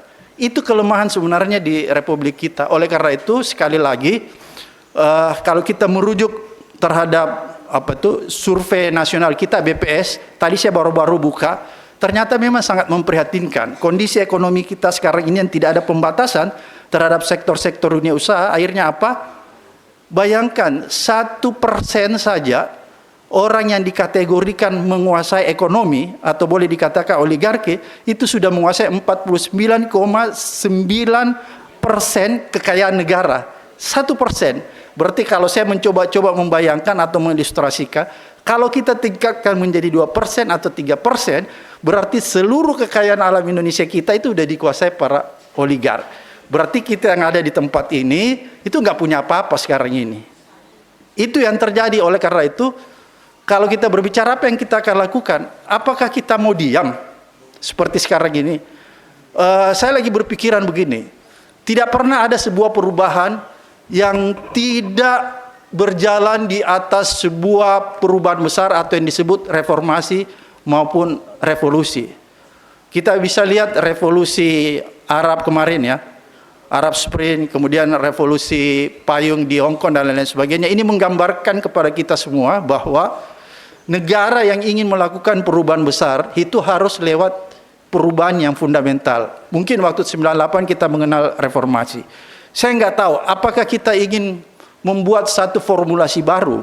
Apa yang akan kita lakukan ke depan? Karena kalau kita cuma berbicara lewat forum-forum seperti ini dan tidak ada tindakan yang konkret, tidak ada tindakan yang nyata, saya khawatir nanti waktu terus berjalan dan kita tidak punya lagi kesempatan.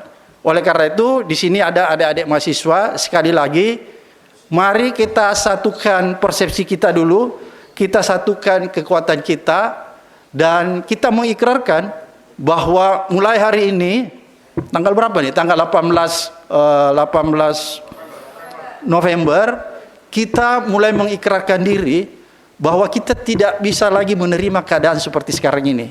Karena tadi Pak Said sudah bilang ini sudah serakanomis. Tapi serakanomis itu hanya bisa dihilangkan bukan dengan omong-omong.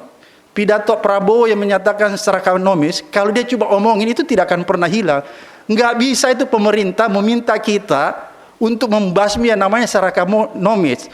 Tapi pemerintah harus buat aturan untuk membatasi supaya praktek-praktek serakah itu tidak akan berlangsung. Itu yang dilakukan Malaysia. Dia membuat aturan sehingga orang tidak bisa melakukan usaha-usaha sedemikian rupa, mulai dari hulu hingga hilir. Karena ada aturan yang dibuat. Oleh karena itu sebenarnya rejim Prabowo, saya ingatkan, itu bukan hanya menghimbau bahwa ini ada serakah nomis di depan kita. Ayo rakyat kita lawan serakah nomis. Nggak bisa rakyat diminta melawan serakah nomis kalau pemerintah sendiri tidak buat kebijakan-kebijakan yang mengatur tentang cara orang berusaha. Sebenarnya itu intinya. Malaysia kenapa dia sukses? Karena dia mengatur. Ada bidang-bidang tertentu yang tidak boleh dijalankan oleh orang-orang yang bukan kategori bumi putra. Itulah undang-undang tentang perlindungan proteksi bumi putra. Oleh karena itu, ini yang harus kita dorong. Prabowo harus membuat satu aturan sehingga apa yang disebut tadi Pak Said itu yang mengenai serakah nomis itu tidak akan terjadi. Karena kalau masyarakat didorong melawan serakah nomis, masyarakat itu nggak punya kekuatan yang terlalu kuat, kecuali kalau lewat revolusi. Kalau lewat revolusi itu bisa kita lakukan, tapi kalau kita tidak mempersiapkan aturannya, maka itu akan kembali lagi seperti 98, tumbang tapi kita tidak membuat aturan, akhirnya dia berkembang. Kira-kira seperti itu. Oleh karena itu mudah-mudahan forum ini kita bisa menyatukan kekuatan, menyatukan persepsi kita bahwa oke, sekarang kita hentikan semua ini, apa yang akan kita mau lakukan ke depan? Apakah kita cuma omong-omong terus seperti ini, atau kita melakukan satu gerakan yang nyata? Apa itu gerakan reformasi untuk melakukan perubahan besar? Ingat, revolusi itu tidak selalu berdarah. Ada revolusi damai. Kenapa kita tidak akan tempuh yang namanya revolusi damai? Tidak berdarah, tapi berhasil melakukan perubahan yang fundamental. Terima kasih. Wabillahi taufiq wa hidayah. Wassalamualaikum warahmatullahi wabarakatuh. Terima kasih.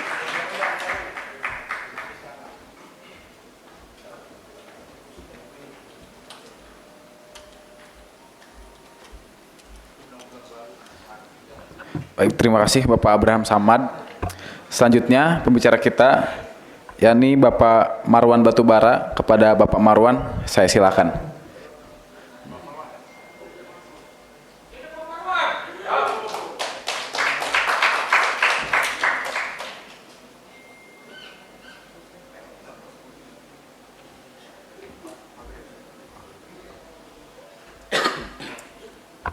Bismillahirrahmanirrahim. Assalamualaikum warahmatullahi wabarakatuh. Alhamdulillah bil alamin. Allahumma shalli ala sayyidina Muhammad. Kita mungkin perlu menyepakati ya, kalau bicara tadi Pak Said Didu tentang berbagai kerusakan, Pak Narko juga itu hampir di semua lini terjadi kerusakan, dan itu berdampak kepada kelangsungan hidup dan juga kondisi ekonomi kehidupan masyarakat. Nah, kita mungkin dari situ perlu memperhatikan selama 10 tahun terakhir ini siapa yang menjadi biang dari, nah ini yang mau saya sampaikan ya, supaya kita paham.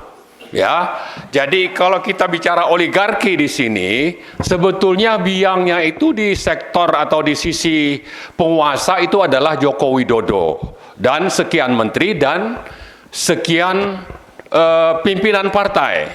Itulah biangnya. Lalu di sisi pengusahanya saya kira kita sudah cukup paham siapa saja itu ya, yaitu para konglomerat hitam yang tujuannya apa? Untuk menguasai semua sektor kehidupan bangsa kita ini, dan dengan begitu nanti terkumpul rente uang yang sangat besar lalu tetap mencengkram kekuasaan. Nah, ini satu hal yang perlu kita ingat. Kemudian yang kedua, ternyata sekarang pun oligarki itu termasuk Jokowi masih mendominasi. Makanya judul ini sebetulnya kita bahas dengan anak BEM sebelumnya. Judulnya itu apa ya? Ada yang lebih ekstrim dari situ, usul Pak Narko, tapi tidak menjadi pilihan kita. Tapi yang penting perlu kita pahami bahwa 10 tahun Jokowi membuat kerusakan yang sangat nyata hampir di semua lini kehidupan. Tapi sekarang itu juga masih terjadi. Nah, karena itu mari sama-sama kita fahami masalah, kita tahu siapa yang menjadi biang penyebab masalah ini yang harus kita terus advokasi untuk dihukum, sambil kita ingatkan Pak Prabowo, ya, jangan bilang mau berantas korupsi, tapi koruptornya itu masih bergentayangan di kabinetnya misalnya. Ini nyata begitu. Jadi kalau 2017 kita ingat ada buku Paradoks Indonesia yang ditulis Pak Prabowo, ya, misalnya kaya tapi rakyatnya miskin, negara kaya rakyat miskin dan sebagainya, itu cukup banyak paradoks itu. Dia membandingkan apa yang harusnya terjadi tapi fakta di lapangan itu sebaliknya, sehingga paradoks. Nah, sekarang sebetulnya kita juga masih mencatat Pak Prabowo itu bicara paradoks yang masih justru dia lakukan paradoks itu gitu. Nah, itu apa? Dia biarkan dominasi oligarki yang dipimpin Jokowi itu menggerogoti pemerintahannya. Jadi karena itu kita mau ingatkan baik-baik Pak Prabowo itu, ya. Jadi Anda tidak perlu bicara paradoks Indonesia seperti yang ada di buku. Dalam praktek Anda justru ulangi itu gitu. Dengan apa? Dengan membiarkan apa? Dominasi Jokowi yang harusnya sudah ditangkap. Ya, salah satu contoh yang paling nyata adalah tentang proyek kereta cepat Jakarta-Bandung. Ya, teman kita ekonom sama-sama aktivis itu menghitung kerugiannya saja itu 73 triliun. Itu ruginya negara. Dan itu bisa dipertanggungjawabkan. Dan itu dipastikan, ya, atau bukan pastilah, diduga sangat kuat itu adalah dikorupsi. Tapi kenapa justru Pak Prabowo itu ambil alih, ya, membiarkan koruptornya itu masih bergentayangan, dan banyak menteri-menteri yang terlibat di pembangunan KCJB itu masih juga tetap memimpin. Termasuk juga dia kerahkan angkatan laut untuk cabut ke pagar di Banten Pik 2 sana. Tapi pada saat yang sama, setelah pagar dicabut, dia biarkan itu yang namanya aguan menguruk pantai sampai kepada garis dari pagar yang tadinya dicabut itu. Ini kan paradoks juga, paradoks yang sangat nyata. Jadi paradoksnya yang dikritik oleh Prabowo terhadap Jokowi ternyata sekarang masih dilanjutkan. Nah, karena itu saya kira kita sekarang ini bicara kebenaran. Saya berharap sebetulnya kampus, ya, terutama yang ada bukan kampus-kampus negeri seperti Muhammadiyah, ini justru mahasiswanya itu sudah mau bergerak, dan kita terima kasih karena kita berusaha sebetulnya supaya mahasiswa kalau tidak bisa negeri, yang swasta termasuk Muhammadiyah itu kita berharap untuk mau bergerak dan mau melakukan acara seperti ini. Yang sebelumnya kita adakan itu dengan FABEM, Forum Alumni BEM, kira-kira 3 minggu yang lalu di Gedung Juang. Saya bilang kenapa tidak di kampus? Di kampus negeri itu susah, ya. Kenapa? Karena memang ada ancaman atau juga itu sudah ada di bawah kendali oligarki. Nah, sebetulnya untuk acara hari ini teman-teman itu juga mendapat peringatan, ya, dari dekanat katanya. Nah, saya sempat WA rektor untuk tolonglah dibantu supaya ini jangan sampai batal. Nah, alhamdulillah itu bisa terlaksana. Tapi yang lebih penting adalah kita berharap cengkraman oligarki itu jangan dibiarkan masuk kampus. Dan orang-orang yang memimpin di kampus ini harus independen demi pendidikan. Contohnya, pendidikan ini sangat penting. Mahasiswa itu tadi Pak Narko sebutkan sudah menjadi semacam inisiator untuk perubahan. Ya, jangan dikotori oleh intervensi.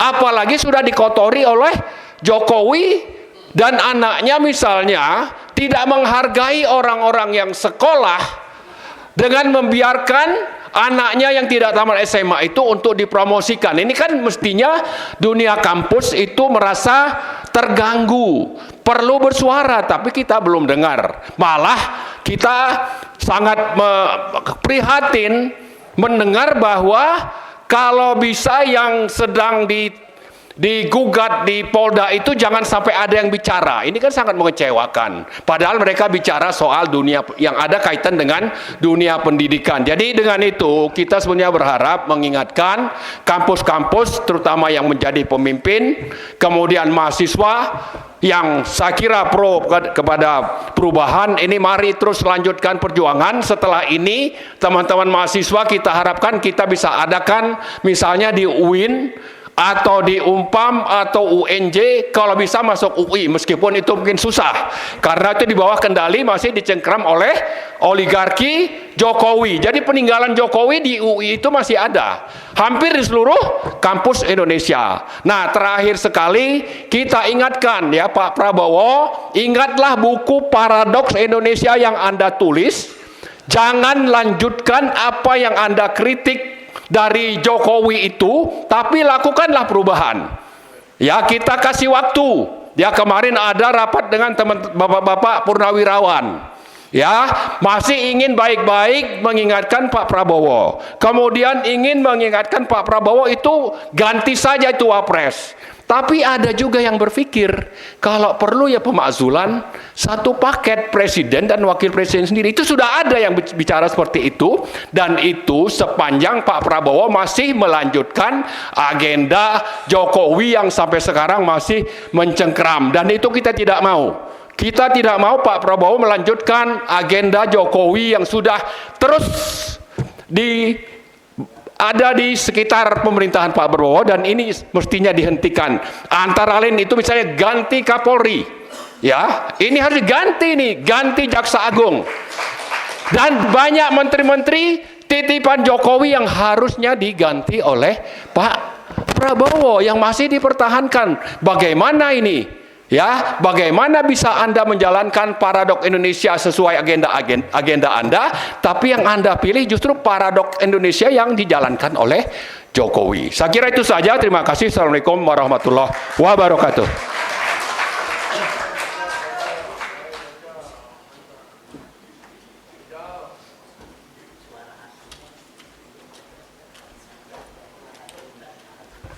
Terima kasih Bapak Marwan Batubara. Selanjutnya yaitu Bapak Rizal Fadilah. Kepada Bapak Rizal Fadilah saya silakan.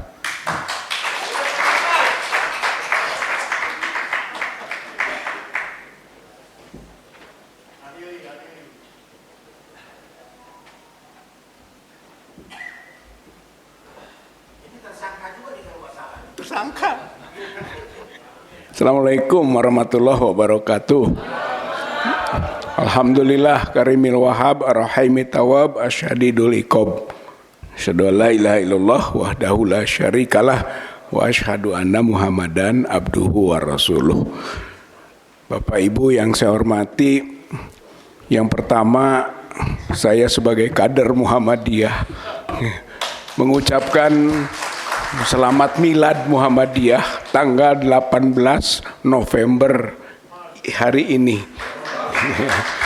Yang kebetulan diadakan prosesi milad tingkat nasional di Universitas Muhammadiyah Bandung, gitu ya. Kebetulan saya izin untuk ke Universitas Muhammadiyah Jakarta, gitu ya. Alhamdulillah, spiritnya sama, bahwa dulu dan sampai sekarang prinsipnya adalah prinsip amar ma'ruf nahi munkar. Wal takum minkum ummah yad'una ilal khair wa ya'muruna bil ma'ruf wa yanhauna 'anil munkar wa ulaika humul muflihun. Untuk sukses, untuk menang, untuk berhasil hanya bisa dilakukan dengan amar ma'ruf dan nahi munkar. Sifat kritis yang itu dibangun tentu oleh Muhammadiyah yang sekarang menyelenggarakan prosesi milad itu yang ke-113 usianya. Mengapresiasi juga Pak Rektor Universitas Muhammadiyah Jakarta, Profesor Dr. Ma'mun Murad, Esos MSI. Beliau 2 periode menjadi rektor, sebelumnya dekan di Fakultas Sosial atau FISIP UMJ. Ini di saat tempat ini kita gunakan. Dan ruang ini ruang Kasman Singodemejo. Semua tahu siapa Kasman Singodemejo, Mr. Kasman Singodemejo. Ya, mudah-mudahan inspirasinya adalah bahwa dahulu juga Kiai Ahmad Dahlan itu adalah aktivis, gitu ya, penggerak. Beliau itu adalah penasihat di Sarekat Islam, penasihat di Budi Utomo, dan juga anggota Volkskrad, anggota DPR. Berarti punya sense of politics yang kuat. Saya kira ini menjadi inspirasi dan sekaligus motivasi yang berkelanjutan. Saya kira ini poin yang pertama yang ingin saya sampaikan, bahwa mudah-mudahan apa yang dilakukan di kampus Universitas Muhammadiyah Jakarta, khususnya Fakultas di FISIP ini menjadi asabikunal awalun, gitu.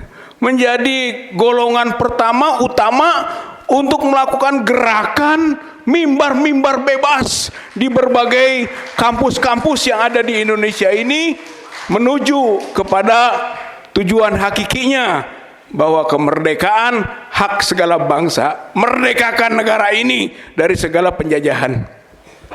Yang kedua, menagih janji perubahan. Sebenarnya rezim yang ada tidak pernah berjanji tentang perubahan, bahkan janjinya berkelanjutan. Cuman satu hal yang poin pentingnya, yaitu janji kemerdekaan. Ingin mandiri negara ini kan, ingin merdeka, ini yang kita tagih sekarang. Kemerdekaan apa? Freedom of speech, freedom of religion, freedom from war, freedom from fear. Ini yang kita tagih. Kebebasan berbicara, mimbar bebas tadi. Jangan dikekang kampus-kampus untuk berbicara. Kalau kampus sudah dikekang, dia melanggar janjinya untuk menjadikan negara ini merdeka. Freedom of speech. Ya, mudah-mudahan terus bergulir ini, dimulai dari Universitas Muhammadiyah Jakarta. Freedom of religion, karena ini kampus Islam, tentu saja harapannya umat Islam sebagai umat yang terbesar harus punya otoritas di negeri ini, dan harus bergerak juga apabila dia terzalimi. Ingat bahwa tidak boleh ada Islamofobia di negeri ini. PBB saja sudah menyatakan International Day to combat Islamofobia. Berperang melawan Islamofobia adalah prinsip dunia, termasuk di Indonesia ini.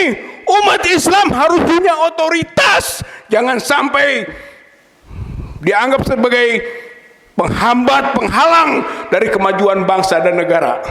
Saya kira tugas kita bersama ini. Freedom from war, kebebasan untuk berusaha. Negeri kita dikuasai oleh segelintir orang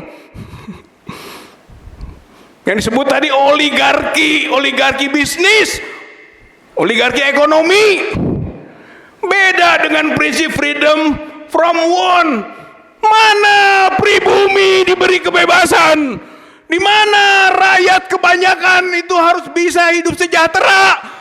Saya kira ini tuntutan kemerdekaan, kemakmuran untuk seluruh anak bangsa, bukan segelintir orang saja.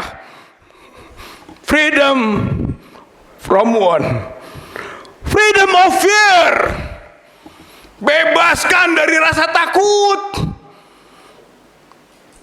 mahasiswa takut, aktivis takut, akademisi takut, birokrasi apalagi. Bebaskan dari rasa takut itu. Ini janji yang harus kita tagih. Ini kemerdekaan hakiki yang ingin kita capai. Mudah-mudahan Prabowo yang pernah mencanangkan Indonesia merdeka, rakyat harus mandiri, buktikan. Kita siap membantu semua untuk pembuktian itu. Yang terakhir, oligarki. Oligarki itu penjajah. Tadi kita bicara kemerdekaan. Kemerdekaan itu mengusir penjajah. Ketika negara kita dikuasai oligarki, berarti negara kita dikuasai oleh penjajah. Tugas kita mengusirnya. Karena oligarki, oligoi archein, itu bertentangan dengan demokrasi. Ideologi kita ideologi kerakyatan. Sila keempat, Undang-Undang Dasar 45 ayat 1 pasal 1 ayat 2 menegaskan tentang kedaulatan di tangan rakyat. Jadi kalau sekarang kedaulatan di tangan oligoi, di tangan sekelompok orang, ini bertentangan dengan ideologi, bertentangan juga dengan konstitusi. Maka tugas kita sekarang bergerak bersama untuk memerdekakannya. Inilah kebersamaan antara generasi muda dengan orang-orang tua. Mereka yang punya latar belakang berbeda-beda. Hayu satukan. Hayu bangun kebersamaan. Usir penjajah itu. Lawan penjajah itu. Kalau bisa dengan evolusi, evolusi. Tidak bisa dengan evolusi, reformasi. Tidak bisa dengan reformasi, revolusi. Karena revolusi juga opsi. Tadi sudah disampaikan, bisa dengan damai, bisa dengan tidak berdarah-darah, tapi esensinya meluruskan kiblat bangsa ini yang sudah salah arah. Dulu Kiai Haji Ahmad Dahlan meluruskan kiblat untuk sholat. Dulu karena salah arah ibadah. Sekarang kita luruskan kiblat bangsa ini karena sudah salah arah, melenceng dari ideologi, melenceng dari konstitusi. Saatnya kita luruskan kembali. Mudah-mudahan Allah Subhanahu wa taala menolong kita. Sekaligus menjadikan negeri ini negeri yang makmur, negeri sejahtera, negeri yang diridhoi oleh Allah Subhanahu wa taala. Tidak menjadi negara pengemis, negara miskin, negara bodoh, negara pemimpinnya masa bodoh, pemimpinnya munafik, pemimpinnya kafir yang tidak peduli terhadap kehidupan beragama dari masyarakat mayoritasnya. Mudah-mudahan Allah kabulkan doa kita. Nasrun minallah wa fathun qarib. Pertolongan itu datang dari Allah. Dan kemenangan sudah dekat. Kemenangan sudah dekat, saudara-saudara sekalian. Kita sekarang ini sedang menuju untuk menggapai kemenangan itu. Jangan ragu, jangan mundur, jangan lelah, jangan putus asa. Rebut kemenangan. Mudah-mudahan Allah berikan pertolongan kepada kita sekalian. Terima kasih atas perhatiannya. Wassalamualaikum warahmatullahi wabarakatuh.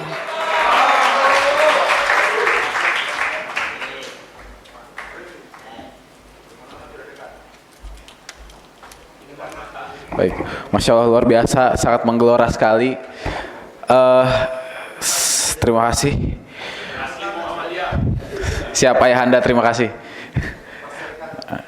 Baik, selanjutnya pembicara terakhir kita yaitu dari kaum perempuan, yaitu ada Mbak Menu Wulandari. Kepada Mbak Menu Wulandari, saya silakan.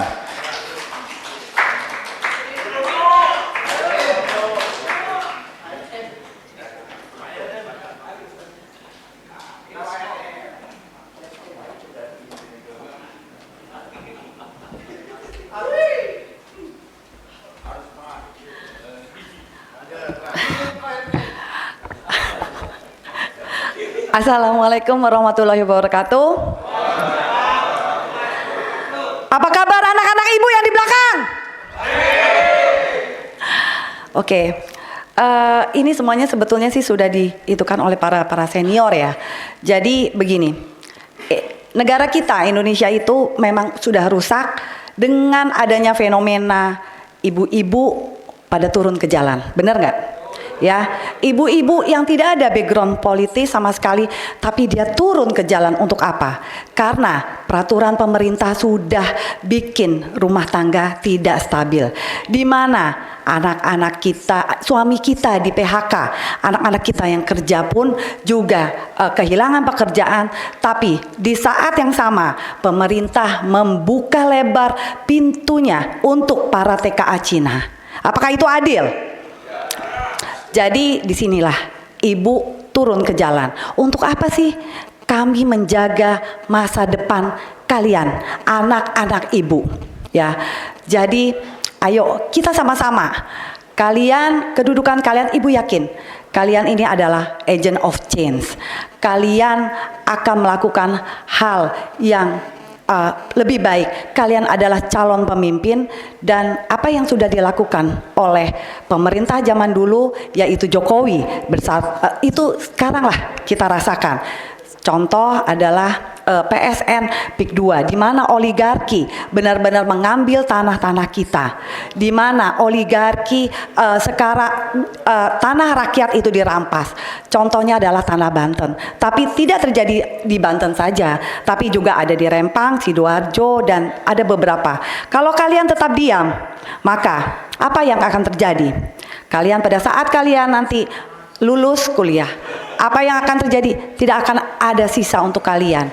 Kalian akan menjadi jongos di negeri sendiri. Itulah yang ibu pikirkan. Dan yang paling menyakitkan dari Jokowi adalah Jokowi tidak hanya mewariskan hutang, tapi juga mewariskan seorang anak yang menjadi wakil negeri ini, yang dibilang adalah representasi dari anak-anak muda. Kalian setuju nggak?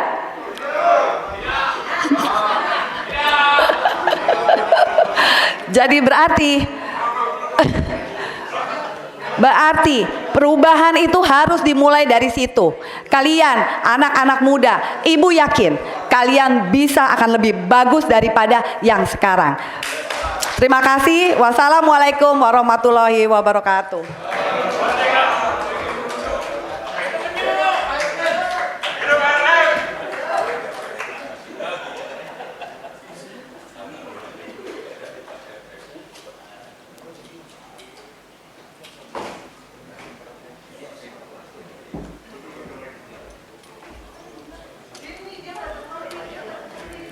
Baik, dengan tadi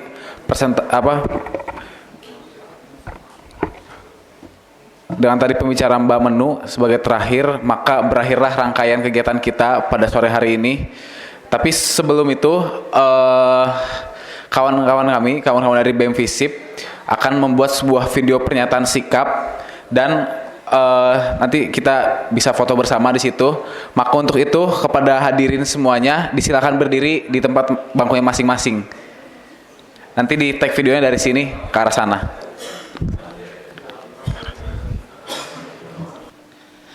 Assalamualaikum warahmatullahi wabarakatuh. Hidup mahasiswa. Hidup mahasiswa. Hidup rakyat Indonesia. Hidup rakyat Indonesia. Hidup perempuan yang terus melawan. Hidup perempuan yang terus melawan. Pernyataan sikap dengan tema menagih janji perubahan, menolak dominasi oligarki. Kami mahasiswa Indonesia dan juga masyarakat sipil seluruh Indonesia dengan ini menolak penuh dengan kesadaran dan tanggung jawab moral terhadap masa depan bangsa. Menyatakan bahwa saat ini negara sedang berada di titik krisis keberpihakan. Hari ini kita menyaksikan bagaimana dominasi oligarki semakin mengakar, menembus batas formal demokrasi dan perlahan mencekram ruang-ruang pengambilan keputusan negara. Kekuasaan yang seharusnya digunakan untuk mensejahterakan rakyat kini menjadi arena transaksi kepentingan. Di sisi lain, transparansi penanganan kasus korupsi semakin kabur, penegakan hukum yang tumpul ke atas dan tajam ke bawah. Dalam kondisi seperti ini, mahasiswa tidak boleh bungkam. Kami lahir dari tradisi kritis, pendidikan, kami dibangun atas semangat pencerahan, dan sejarah mencatat bahwa suara mahasiswa dan masyarakat telah berkali-kali menjadi penentu arah bangsa. Karena itu, kami menegaskan kembali peran kami sebagai agent of change, membawa perubahan sosial yang berujung agar negara tidak menguasai segelintir elit, tetapi kembali amanat konstitusi.